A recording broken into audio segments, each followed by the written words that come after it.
সকলকে জয় যিশু। শুভ সকাল বন্ধুরা।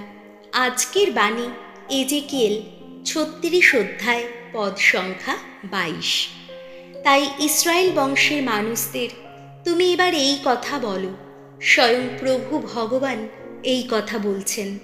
শোনো তোমরা ইসরায়েল বংশের মানুষ যারা, আমি এবার যা করতে চলেছি তোমাদের কথা ভেবে নয়, বরং আমার সেই পবিত্র নামের কথা ভেবেই তা করতে চলেছি, যে নামের মর্যাদা তোমরা বিজাতীয়দের দেশে গিয়ে নষ্ট করেছ। এই পদে প্রভু স্পষ্ট করে বলছেন, আমি তোমার জন্য কাজ করছি, কিন্তু সেটা তোমার প্রাপ্যতার কারণে না। আমি আমার নামের জন্যই করছি, যেন আমার মহিমা জাতিদের মাঝে ফিরিয়ে আনা যায়।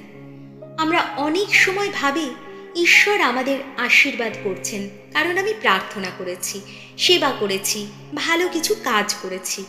কিন্তু প্রভু আমাদের মনে করিয়ে দেন, তার কাজ আমাদের জন্যে নয়, তার নামের জন্য, যেন তার মহিমা সেই কাজের মধ্যে দিয়ে ফুটে ওঠে। নিজেকে অহংকারী ভাবা থেকে বিরত থাকো। যখন ঈশ্বর আশীর্বাদ করেন, মনে রেখো সেটা তার করুণা, তোমার কৃতিত্ব নয়। কিন্তু প্রতিদিন তুমি বলো, প্রভু তুমি যা করো তোমার নামের মহিমা হোক। এসো প্রার্থনা করি।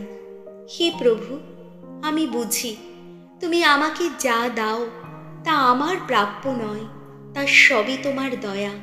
আমি আজ নিজেকে নিচু করি। যা কিছু আমার জীবনে ঘটছে সবই তোমার নামে যেন মহিমা হয়। আমাকে এমন জীবন দাও যা তোমার গৌরব বহন করে। তোমার কাজে আমাকে ব্যবহৃত করো, আমি যেন সব সময় তোমারই মহিমা গান গেয়ে যেতে পারি।